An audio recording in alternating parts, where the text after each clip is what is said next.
Salmo número 135. Diz a palavra do Senhor. Salmo 135. Louvai ao Senhor, louvai o nome do Senhor, louvai-o, servos do Senhor. Vós que assistis na casa do Senhor, nos átrios da casa do nosso Deus, louvai ao Senhor, porque o Senhor é bom. Cantai louvores ao seu nome, porque é agradável. Porque o Senhor escolheu para si a Jacó e a Israel para o seu próprio tesouro. Porque eu conheço que o Senhor é grande e que o nosso Deus está acima de todos os deuses. Tudo que o Senhor quis, fez, nos céus e na terra, nos mares e em todos os abismos.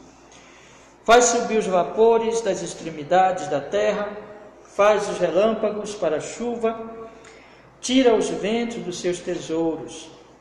O que feriu os primogênitos do Egito, desde os homens até os animais, o que enviou sinais e prodígios no meio de ti ao Egito, contra Faraó e contra os seus servos, o que feriu muitas nações e matou poderosos reis, a Sion, rei dos amorreus, e a Og, rei de Bazã, e a todos os reinos de Canaã, e deu a sua terra em herança a Israel, seu povo.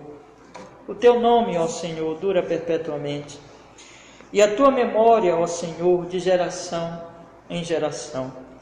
Pois o Senhor julgará o seu povo e se arrependerá com respeito aos seus servos. Os ídolos dos gentios são prata e ouro, obras das mãos dos homens. Tem boca, mas não fala. Tem olhos e não veem. Tem ouvidos, mas não ouvem. Nem há respiro algum nas suas bocas. Semelhantes a eles se tornem os que os fazem, e todos os que confiam neles. Casa de Israel, bendizei ao Senhor. Casa de Arão, bendizei ao Senhor. Casa de Levi, bendizei ao Senhor. Vós os que o temeis ao Senhor, bendizei ao Senhor. Bendito seja o Senhor desde Sião, que habita em Jerusalém. Louvai ao Senhor. Amém, meus irmãos. Vamos orar. Senhor, perdoa nossos pecados e pedimos nesse momento, Senhor, nos dê graça para meditar nesse salmo tão precioso. Fala conosco, Senhor, e que tanto esse texto fique claro para nós, como nosso coração receba a Tua palavra com humildade, com fé, com obediência, Senhor, em nome de Jesus. Glorificado seja o Teu nome em nossa bênção, em Te amarmos, Senhor, em nome de Jesus, que assim seja, em Cristo. Amém. Pode sentar, meus irmãos, pode sentar. Meus irmãos, esse salmo é um chamado ao louvor. Quantas vezes aqui nós temos o salmista, ele nos chamando para louvarmos ao Senhor. O verso 1, louvai ao Senhor. O verso 3, louvai ao Senhor. E no final, ele volta ao mesmo chamado, quando ele diz aqui, meus irmãos, no verso 19: Casa de Israel, bendizei ao Senhor. Casa de Arão, bendizei ao Senhor. Casa de Levi, bendizei ao Senhor. Vós os que temeis ao Senhor, bendizei ao Senhor. Então é um chamado, meus irmãos, para nós louvarmos ao Senhor. No finalzinho dele ele volta a dizer: louvai ao Senhor. E esse louvor ao Senhor, ele é feito, meus irmãos, numa apresentação do Senhor, mostrando o motivo de nós louvarmos ao Senhor. Por que nós devemos louvar ao Senhor? E quando esse motivo aparece junto dele o contraste com os deuses falsos. Porque o que a Bíblia vai ensinar, e a experiência confirma, é que nós sempre estamos louvando alguma coisa. Nós sempre estamos adorando alguma coisa. Se nós não estivermos adorando ao Senhor, nós vamos adorar outra coisa. Vamos adorar uma criatura e, consequentemente, um ídolo vão, um falso Deus. Então, o que a Bíblia faz aqui é tanto nos chamar para esse louvor ao Senhor, comparando, dando os motivos, e nesse motivo a palavra de Deus vai mostrar aqui que só Deus pode ser louvado, que os outros deuses, qualquer Deus que nós inventarmos, vai ser uma tolice enorme, na verdade a maior tolice de todas, adorar a esses deuses, porque eles são inoperantes, porque eles são falsos, porque eles não podem fazer nada, porque eles são vaidades, eles são invenções humanas. E isso vai mostrar, na verdade, meus irmãos, também a questão dos, podemos dizer assim, dos povos. A Bíblia tanto faz esse contraste aqui, como também mostra que existem dois povos, né? Quando Deus olha para o mundo, Ele não vê essa coisa de branco, negro, rico, pobre, essas coisas que nós separamos a humanidade, ou nacionalidades. Mas Ele vê dois grupos. Ele vê um grupo que adora Ele e outro grupo que adora os ídolos. Então, só isso, que na verdade nós podemos separar a humanidade nesses dois grandes agrupamentos, de adoradores e de idólatras. E os adoradores, como eles adoram ao Deus verdadeiro, eles estão fazendo o que é correto, eles estão fazendo o que é de acordo com a realidade, e eles vão ser abençoados. Vão ser abençoados. Quando a Bíblia diz aqui, irmãos, no versículo 13: o teu nome, ó Senhor, dura perpetuamente, a tua memória de geração em geração, pois o Senhor julgará o seu povo e se arrependerá com respeito aos seus servos. Aqui a Bíblia está falando da misericórdia do Senhor sobre o seu povo, e que o seu povo vai ser abençoado no futuro. Foi abençoado, é abençoado e será abençoado. Mas o outro agrupamento, o outro grupo, que são dos idólatras, a Bíblia diz que eles vão ser amaldiçoados aqui. Não existe essa palavra assim aqui, amaldiçoado, mas é o que significa quando ela diz aqui no versículo 18: semelhantes a eles, ou seja, aos seus ídolos, se tornem os que os fazem, e todos que confiam neles. Ou seja, os ídolos são coisas vãs, são coisas, na verdade, invenções humanas, coisas sem vida, coisas mortas, coisas que no final de contas nem existem. E assim vão ser os seus adoradores, ou seja, eles vão morrer e eles não vão lucrar nada com isso. Então, meus irmãos, é um salmo tão precioso que nos chama para essas realidades espirituais, ou seja, nós adoramos ao Senhor porque Ele é digno de louvor, Ele é o único Deus, e isso contrastando com os falsos deuses que são invenções humanas, e que existem os adoradores que vão ser abençoados e existem os idólatras que vão se perder, não é? E este salmo também é bem interessante, porque ele é uma junção de outras partes das Escrituras, outras partes do Saltério. E como diz um certo intérprete, ele tanto ecoa essas partes, ou seja, ele vai repetir esses ensinos ou esses trechos das Escrituras, ou esses ensinos das Escrituras, né? E ele também será repetido em outros momentos. Mas nós temos, irmãos, então, que é um texto que formando várias partes, como por exemplo Paulo faz lá em Romanos capítulo 3, que ele junta várias partes do Antigo Testamento para falar da pecaminosidade do homem, que todos os pecados, se todos estão da glória de Deus. Aí ele vai citar vários trechos do Antigo Testamento que falam que não há um justo, não há um sequer, todos se extraviaram, e ele vai citar ali vários trechos do Antigo Testamento. Assim também esse salmo ele vai formando-se de vários textos, outros textos. Isso mostra a harmonia das Escrituras, e na verdade as Escrituras inteiras elas ensinam isso que eu acabei de dizer aos irmãos agora, que existe um Deus verdadeiro, e esse Deus é diferente dos deuses falsos, e que aqueles que adoram a Ele são pessoas então que vão ser abençoadas, porque estão adorando o único Deus verdadeiro, e aqueles que adoram ídolos estão se perdendo. Meus irmãos, isso é tão importante para todos os tempos, não é? É tão importante para o nosso tempo. Nós estamos hoje também, na nossa geração, como em todas as gerações, nós somos muito tentados a adorarmos ídolos, a gastarmos as nossas vidas adorando coisas que não são deuses, dedicando as nossas vidas a essas coisas. Mas há mais um versículo, mais um trecho, melhor dizendo, da palavra de Deus, mais um capítulo, mais um salmo da palavra de Deus, vem nos dizer assim: olha, louvai ao Senhor. E isso vai mostrar que nós somos realmente servos do Senhor, porque só os servos adoram, né?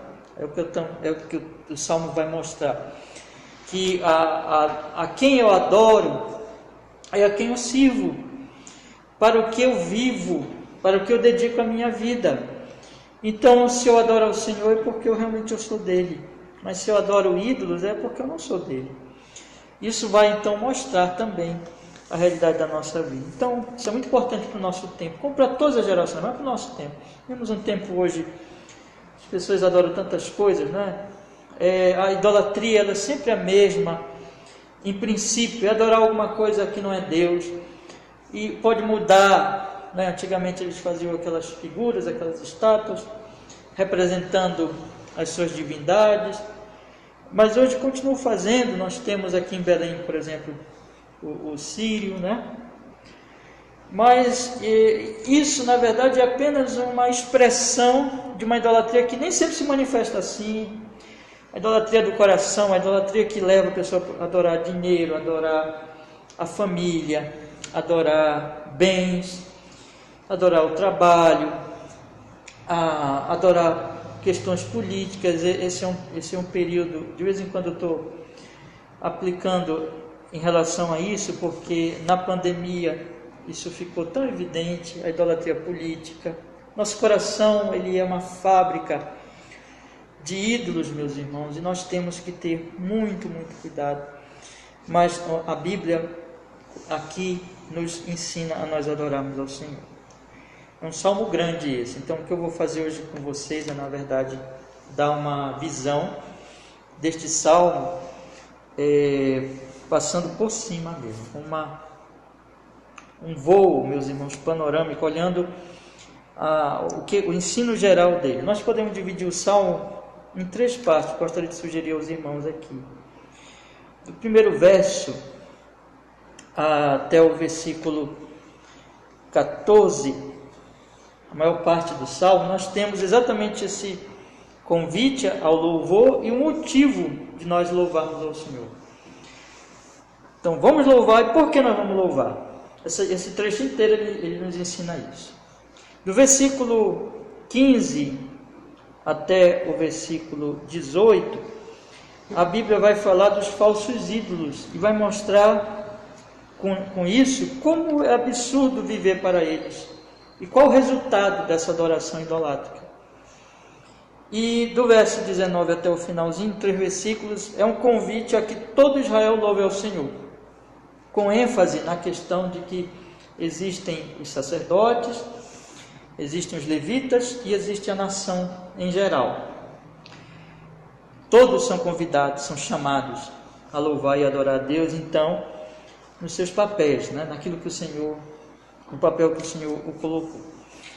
Vamos ler então, meus irmãos. Eu convido vocês a nós fazermos a leitura da palavra do Senhor e fazermos algumas anotações aí, destacarmos alguns pontos importantes aqui do Salmo. Diz a palavra do Senhor assim: louvai ao Senhor, louvai o nome do Senhor, louvai os servos do Senhor. Então veja que a Bíblia diz a quem nós temos que louvar: ao Senhor, ao nome do Senhor, que é o próprio Senhor, O nome dele aponta para o seu caráter, para a sua pessoa. E quem louva, quem lhe convida para louvar, são os servos do Senhor. Quem não é servo do Senhor não pode louvar. Então louvai os servos do Senhor. Quem são esses? Versículo 2: vós que assistis na casa do Senhor, nos átrios da casa do nosso Deus. Semana passada nós acabamos o salmo chamado Salmo de Degraus, que começa com o Salmo 120 e vai até o Salmo 134. Esses salmos eles enfatizam muito o culto. E nós vimos, especialmente no 134, que a ênfase aqui o chamado, quando ele diz assim, leia comigo por favor, 134, verso 1, quando ele diz assim: eis aqui, bendizei ao Senhor todos vós, servos do Senhor, que assistir na casa do Senhor todas as noites. Esse que assistir na casa do Senhor todas as noites, apontam para os sacerdotes, para os levitas que tinham ali a responsabilidade do culto, e o povo estava como se despedindo, e olhando para eles e incentivando a eles, dizendo a eles: bendigam o Senhor. Mas no Salmo 135 é o mesmo chamado, ou seja, louvem ao Senhor, só que aqui não se restringe aos levitas e aos sacerdotes, mas a todo o povo de Israel. Porque nós vamos ver no finalzinho que ele cita, no versículo 19, a casa de Israel bendizer ao Senhor. Versículo 20, a casa de Levi bendizer ao Senhor. E ainda no 19, eu pulei aqui, mas no finalzinho do 19, diz a casa de Arão bendizer ao Senhor. Ou seja, não somente os sacerdotes, mas todo o povo bendizer ao Senhor. Na verdade, aqui esse salmo é um convite a toda a nação bendizer ao Senhor. A igreja, né? Sempre é importante nós notarmos que no Antigo Testamento era o tempo da promessa, que estava se prometendo a vinda de Cristo, e que o verdadeiro Israel de Deus, aquela junção entre gentios e judeus, seria formado, e que, portanto, aqui a palavra de Deus, aplicando de uma maneira mais abrangente para os tempos do Novo Testamento, é um chamado para que a igreja louve ao Senhor, que são aqueles, que diz o versículo 2, que assistir na casa do Senhor, nos atos da casa do nosso Deus, são aqueles que vão cultuar, são aqueles que amam ao Senhor e que desejam cultuá-lo e que fazem isso e que participam do culto público. E esses então são exortados: louvem ao Senhor, louvem, servos do Senhor. Agora, por quê, irmãos? A partir do versículo 3 nós temos o porquê, e a palavra de Deus aqui vai nos mostrar que nós devemos louvar ao Senhor por causa do que Ele é e por causa do que Ele faz. Então, no versículo 3 diz assim: louvai ao Senhor, porque o Senhor é bom. Então, o motivo essencial que esse salmo apresenta é porque o Senhor é bom. É porque Ele é cheio de bondade, Ele é bom. E esse bom configura, evidentemente, num certo sentido, nós podemos dizer, todos os atributos gloriosos do Senhor. Ele é bom, porque Ele é santo, porque Ele é justo, porque Ele é sábio, porque Ele é todo-poderoso, porque Ele é cheio de graça, de misericórdia, porque Ele é soberano, porque Ele é Senhor de todas as coisas, porque Ele é o único Deus. Só existe um que é bom, né? Deus. Bom no sentido da divindade, no sentido de que Ele é o bom, de fato. E, como diz lá no início das Escrituras Sagradas, em Gênesis, eis que viu Deus que tinha feito e era muito bom, porque tudo que Ele faz é bom, porque Ele é bom. Então, irmãos, nós temos que esse Senhor Deus, Ele é bom, e só Ele é bom, de fato, no sentido que só Ele é Deus, cheio de glória, perfeito, justíssimo, transcendente, que significa que Ele não é criatura, nem está preso a este mundo, ainda que Ele atue nesse mundo e dirige todas as coisas absolutamente, mas Ele não está preso ao mundo, Ele está fora disso, Ele transcende esse mundo, Ele está acima do mundo, Ele é Deus, Ele é Espírito, Ele não é criatura, Ele não é matéria, Ele não está preso a nenhuma dessas coisas da criatura, mas Ele é Deus. E Ele, meus irmãos, deve ser adorado. E o Salmo continua: louvai ao Senhor porque Ele é bom, cantai louvores ao seu nome porque é agradável. Há prazer, agradável aqui, é prazeroso, é delicioso adorar esse Deus. Sabe, irmãos, as pessoas que vivem para os ídolos, elas vivem para os ídolos porque elas não conhecem a Deus. Elas vivem para os ídolos imundos, inúteis, que nada fazem, que na verdade nem existem, são ilusões da mente delas, porque elas não conhecem o Deus verdadeiro. A partir do momento que nós conhecemos o Senhor, que nós conhecemos esse Deus, nós temos prazer em adorá-lo, nós temos prazer no culto público, nós temos prazer em viver para Ele, em servi-lo, em amá-lo, em adorá-lo. Então não é uma questão de ser forçado a fazer isso. O difícil não será ir cultuá-lo, difícil será se nós não tivéssemos oportunidade de fazê-lo, se tirassem isso de nós. Então nossa alegria é agradável para nós adorar o Senhor, louvar ao Senhor porque o Senhor é bom, e por causa disso, porque Ele é bom, porque nele existe, Ele é maravilhoso, Ele é glorioso, é um deleite para nós estarmos na sua presença, adorando a Ele, é agradável. Então, irmãos, esse Deus que é bom, e esse Deus que, quanto mais nós conhecemos a Ele, mais nós nos alegramos nele, e mais nós nos deleitamos nele, temos prazer nele. Então, esse Deus, somente Ele pode nos conceder isso e operar isso em nós. Por isso nós devemos louvá-lo. Ele é o único Deus. E Ele é o Deus cheio de glória. E, portanto, é agradável adorá-lo. Mas o Salmo continua dizendo, não somente pelo que Ele é, mas pelo que Ele faz. E o que Ele faz corresponde ao que Ele é. Como eu disse há pouquinho, quando você pega Gênesis capítulo 1, tudo que Deus faz é bom, e as obras do Senhor são boas, as obras do Senhor são gloriosas. O Salmo, ele divide as obras do Senhor aqui, na providência e na redenção. Primeira parte é a providência, nós até cantamos o Salmo 104, que fala da providência divina. Então vamos ver a providência. Ele diz assim no versículo 4, porque o Senhor escolheu para ser Jacó, Israel para o seu próprio tesouro, porque eu conheço que o Senhor é grande, que o nosso Senhor está acima de todos os deuses. Tudo que o Senhor quis, fez nos céus e na terra, nos mares, em todos os abismos. Faz subir os vapores das extremidades da terra, faz os relâmpagos para a chuva, tira os ventos dos seus tesouros. Aqui, essa primeira parte, ele faz uma divisão, meus irmãos, aqui, e o que ele enfatiza em primeiro, apesar de que ele já cita, como nós acabamos de ver aqui, o versículo 4, a redenção, mas primeiro ele enfatiza a questão da providência, e aí ele volta depois à redenção. Vamos olhar primeiro para a providência, e daqui a pouco eu vou olhar de novo o versículo 4. No versículo 6 diz assim, tudo que o Senhor quis, fez nos céus e na terra, nos mares, em todos os abismos. Ele é soberano.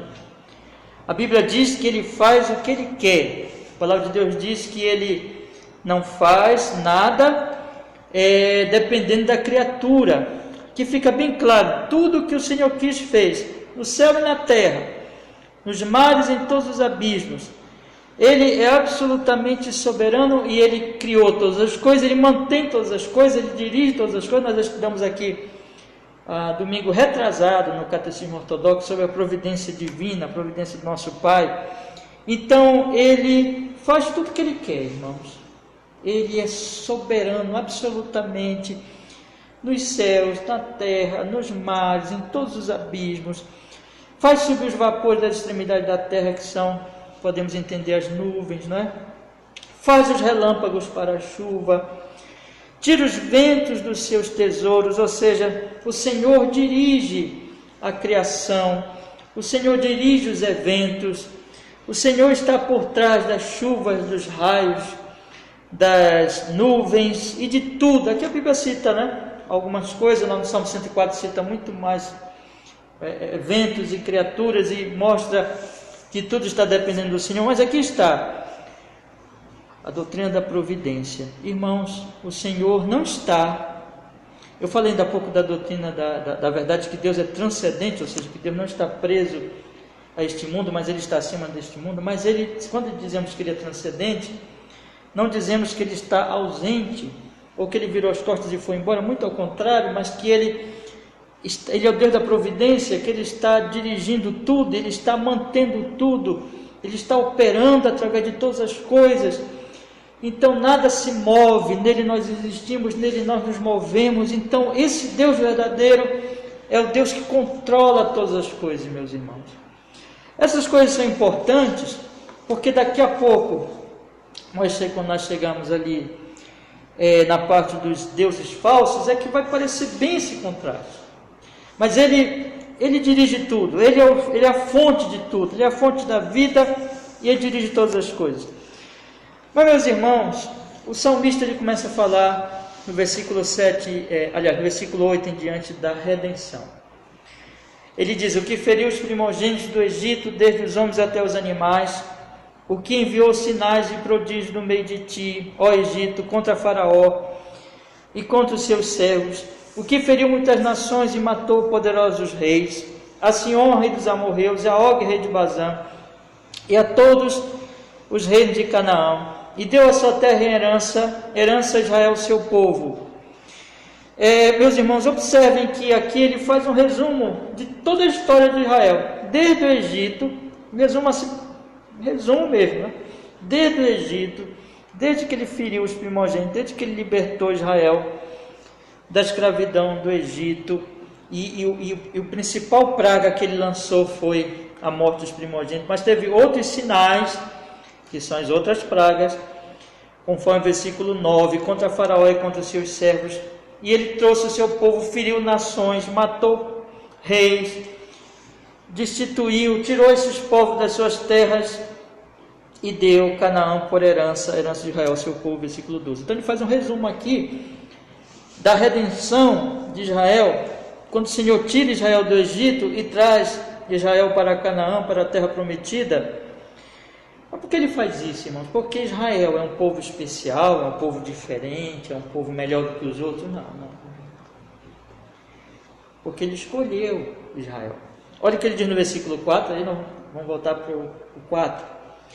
Porque o Senhor escolheu para si a Jacó e a Israel para o seu próprio tesouro. Não é que Israel seja melhor que o Egito, seja melhor que outras nações, mas ele, soberanamente, assim como ele controla os vapores que formam as nuvens, os raios, e assim como ele controla a chuva, assim como ele controla todas as coisas, ele também é soberano sobre quem será o seu povo. Ele soberanamente, ele escolheu Israel, ele escolheu esse povo para ser a sua herança, para ser o seu tesouro, versículo 4. Há uma nota aqui, irmãos, muito pessoal desse salmista. O conhecimento de Deus é um conhecimento verdadeiro. Ainda que Deus ele seja infinito, e ainda que nós não possamos conhecer a totalidade de Deus, isso nem na eternidade nós poderemos, mas nós conhecemos a Ele. E o salmista diz, num tom muito pessoal, no versículo 5, eu conheço que o Senhor é grande, que o nosso Deus está acima de todos os deuses. Tudo que quis, fez, nos céus e na terra. E aqui nós percebemos que ele diz, eu conheço a Ele. E na medida que eu conheço, eu percebo que Ele está acima dos deuses, que Ele é grande. Ele está fazendo uma comparação, meus irmãos. Ele está vendo que os deuses das nações em volta de Israel não são nada. Mas o Senhor é Deus. O Senhor é grande. Ele está acima desses deuses. E Ele escolheu Israel. Tudo que Ele faz, Ele quer. Tudo que Ele faz é porque Ele quer. Versículo 6. Esse tudo que o Senhor quis, fez, nos céus e na terra, nos mares, em todos os abismos, tanto se refere à providência, como se refere à redenção. Ele é soberano na providência e Ele é soberano na redenção.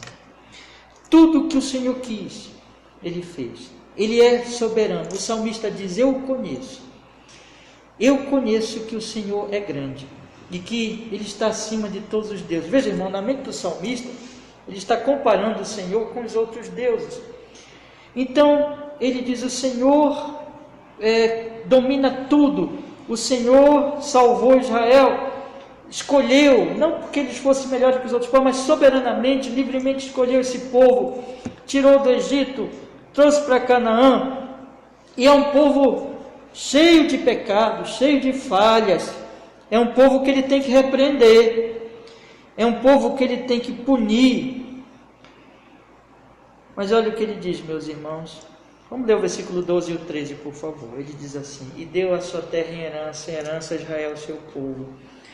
Aí no versículo 13 ele diz assim: o teu nome, ó Senhor, dura perpetuamente, e a tua memória, ó Senhor, de geração em geração.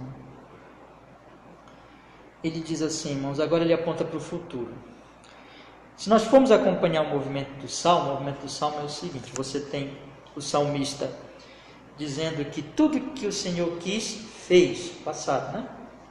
Então, ele tirou Israel do Egito, ele trouxe Israel para Canaã, ele está mantendo toda a criação, ele é o Senhor da criação.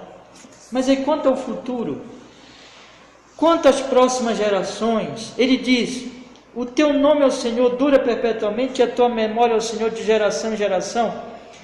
Quanto ao futuro, o Senhor continuará glorificando o seu nome, e o seu nome continuará sendo proclamado como o único Deus soberano, sobre a criação, sobre a providência e sobre a redenção. Então o nome do Senhor, como até aqui nesse momento que o salmista disse, está sendo lembrado como Deus redentor, como Deus que tirou Israel do Egito, que salvou, como Deus que controla os raios, as tempestades. Esse continuará sendo o caso, ou seja, irmãos, isso se cumpre. Veja, irmãos, milhares de anos que esse salmo foi escrito, e nós estamos falando de quem? Do Senhor.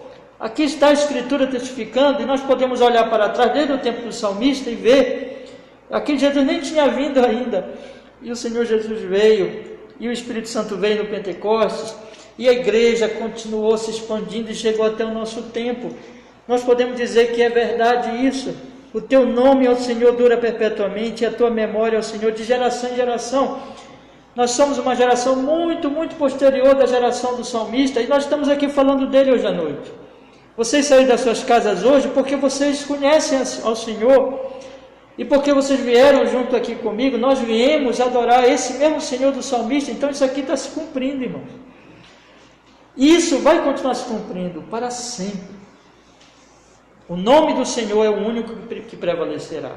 Todos os outros nomes, todos os outros deuses, todos os ídolos passam, morrem, todo mundo esquece, ninguém mais lembra. Mas o Senhor, não adianta os homens tentarem apagar o nome do Senhor.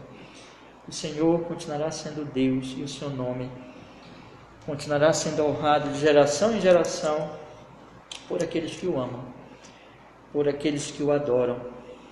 Porque ele diz no versículo 14, e aqui está a conexão desse versículo 13 com 14: pois o Senhor julgará o seu povo e se arrependerá com respeito aos seus servos. Esse arrependimento aqui de respeito a... vocês lembram que ele mandou Jonas contra Nínive, e ele se arrependeu no sentido de que ele teve misericórdia de Nínive. Ele tem misericórdia, irmãos. O povo de Deus é um povo cheio de falhas. A salvação é pela graça. Mas o Senhor, se o Senhor nos escolheu, Ele nos santificará. Aquele que começou a boa obra em vós, lembra de Paulo? Aquele que começou a boa obra em vós há de completá-la, aperfeiçoá-la. Então, esse Deus que começou a obra nos seus eleitos, Ele continuará fazendo essa obra continuará sendo realizada de maneira que Ele julgará o seu povo. Ele julga o seu povo como um pai amoroso, ele disciplina, Ele às vezes manda mesmo o chicote para que o povo se arrependa, para que saia do erro, mas Ele nunca, como um pai não desiste dos seus filhos, Ele nunca desiste dos seus eleitos, do seu povo, da sua igreja, do seu Israel. Então ele está dizendo aqui, Ele se arrependerá com respeito aos seus servos, quer dizer, Ele terá misericórdia deles. Ele os fortalecerá, os perdoará, os restaurará. Na história de Israel aparece isso, né? Você tem exílio e tem o retorno do povo de Deus.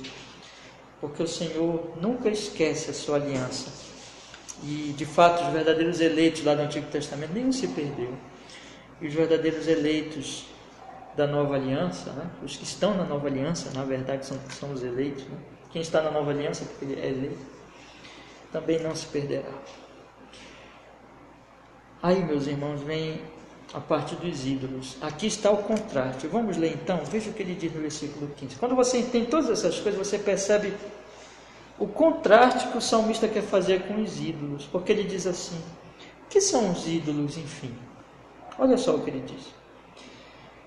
Os ídolos dos gentios são prata e ouro, obra das mãos dos homens. Os ídolos são invenções dos homens. Olha a comparação. Quando ele diz lá no versículo 5, conheço o Senhor, eu conheço, melhor dizendo, que o Senhor é grande, que o nosso Senhor está acima de todos os deuses. É isso que ele está pensando. Porque o Senhor não é invenção dos homens. O Senhor é o Criador dos homens, de todas as coisas, e o Redentor dos homens. Mas os ídolos são invenções dos homens.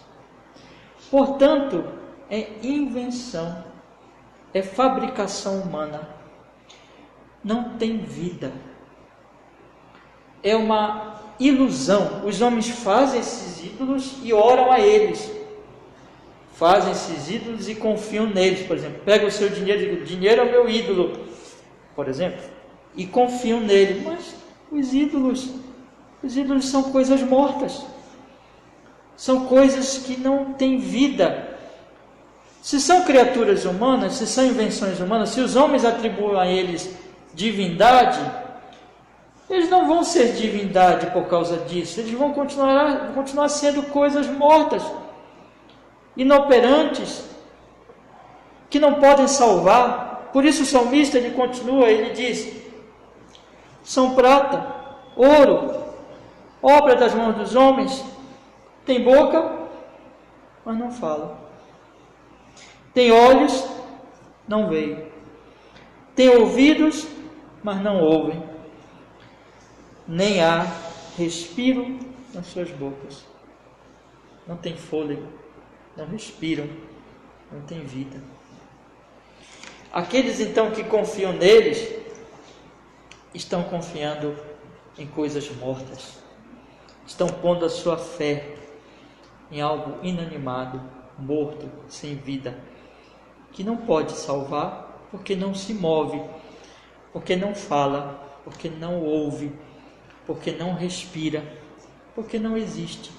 É invenção humana. Perdão. É invenção humana. Não existe.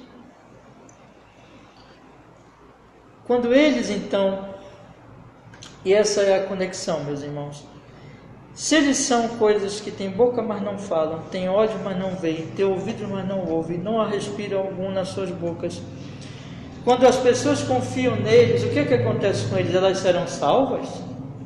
Elas serão libertas? Elas serão abençoadas? Não. É uma coisa tão óbvia isso que a Bíblia fala, mas como o ser humano ele é tolo no seu pecado, ele esquece disso. A partir do momento que eu confio em alguma coisa que tem boca, mas não fala, a Bíblia diz no versículo 18 que eu vou me tornar semelhante a isso. Olha o que diz no versículo 18: semelhante a eles se tornem os que os fazem e todos os que confiam neles. Aqui tem dois tipos de pessoas que vão ser semelhantes a eles, né? Semelhantes a eles os que os fazem, que são os artífices, os fabricantes dos ídolos.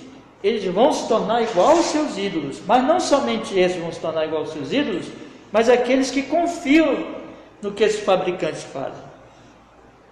Os que confiam nos ídolos, eles se tornam igual a eles.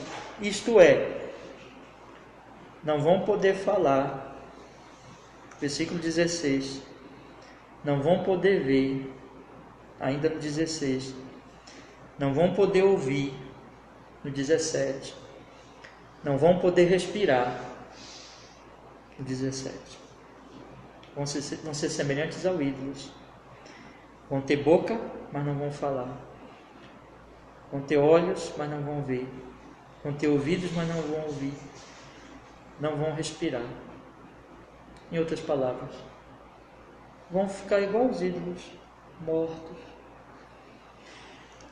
Os ídolos são coisas secas, sem vida, que quando como que aqueles que tocam neles, aqueles que põem a sua fé neles, secam junto com eles, vão secando, vão perdendo a vivacidade, a vida, vão morrendo. Irmãos, a idolatria mata. A Bíblia está dizendo que aqueles que não adoram o Senhor vão se tornar como os ídolos, coisas inúteis, coisas vãs, coisas mortas. Isso diz respeito então que eles vão morrer no sentido espiritual e também no sentido físico, no sentido eterno. Morte física, morte espiritual, morte eterna, que é o inferno. Vão secar, vão morrer. Lembra do Salmo 1? Bem-aventurado o homem que não anda, no conselho dos ímpios. Ele é como uma árvore plantada junto a ribeiros que dá o seu fruto, mas o ímpio é como a moinha que o vento espalha. Meus irmãos, é isso aqui. E finalmente ele encerra dizendo, o tempo está quase estourando aí. Todos louvem, verso 19, casa de Israel bendizer ao Senhor, casa de Arão bendizer ao Senhor, casa de Levi bendizer ao Senhor. Bendizer ao Senhor, vós que temeis ao Senhor, bendizer ao Senhor. Israel é todo o povo, casa de Arão são os sacerdotes, levitas é a tribo, Levi é a tribo que dava suporte aos sacerdotes, ao sumo sacerdote, é a tribo sacerdotal, E aí, ou seja, o povo em geral e os seus ministros louvem o Senhor. Podemos aplicar isso à igreja hoje como? Igreja em geral, pastores, diáconos, e cada um no seu papel. Aí nós podemos fazer uma aplicação maior: pai, mãe, filho, marido, esposa, patrão, empregado, como Paulo fala lá, Cada um na sua função, cada um no seu papel, conforme a providência, homem e mulher. Bendiga o Senhor. Isso quer dizer que eu tenho que me reunir com a igreja todos os domingos, irmãos, aplicando e adorar o Senhor. Mas quando eu, na segunda-feira, no meu papel, na minha função, na minha profissão, eu vou fazer de tal forma que seja para o Senhor. Como Paulo vai dizer lá em Efésios, fazer tudo para o Senhor, para Ele. E finalmente, meus irmãos, versículo 21. Bendito seja o Senhor desde Sião, que habita em Jerusalém. Louvai o Senhor. Bendito seja o Senhor desde Sião, que habita em Jerusalém. Jerusalém é a cidade de Davi, Então é a sede. E ali onde ficava o templo, e ali então onde Deus era localmente, vamos dizer assim, naquela época, adorado. Louvai ao Senhor. Para os nossos tempos hoje, isso aponta para a igreja. É na igreja, na comunhão dos santos que Deus é adorado, especialmente no dia do Senhor, no culto público, mas também quando a igreja está espalhada através da vida de cada um, nas suas diversas funções. Deus está sendo louvado, e é isso que a Bíblia está dizendo. Todos os cristãos, todos os homens e mulheres de Deus, como ele diz no versículo 1, louvai ao Senhor, louvai o nome do Senhor, louvai os servos do Senhor. Ele encerra dizendo, louvai ao Senhor. Igreja, louve ao Senhor. Igreja, viva nesse mundo, não como os idólatras. Irmão, nós temos que fazer assim.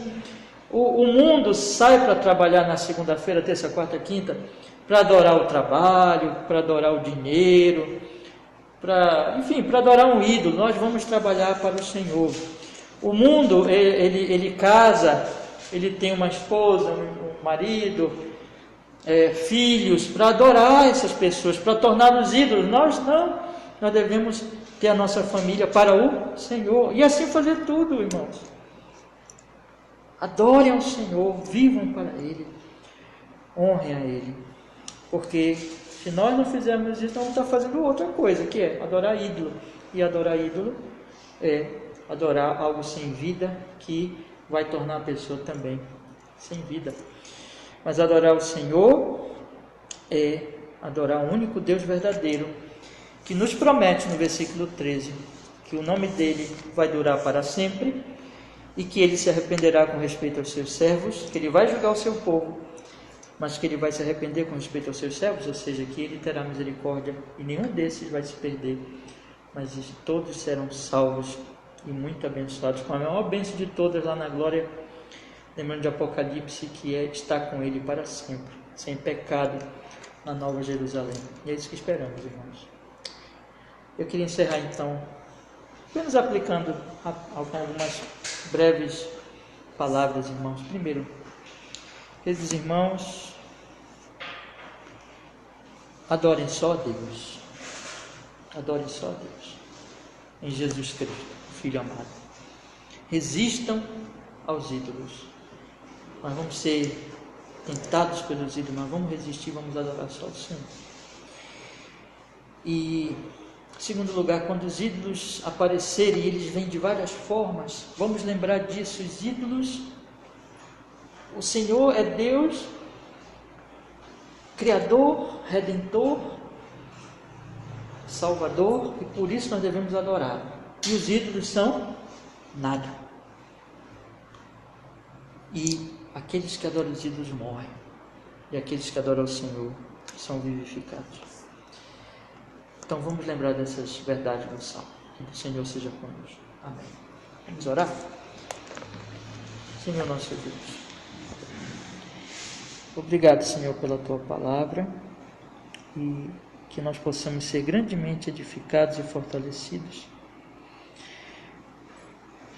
nessa verdade tão gloriosa, que só o Senhor é Deus.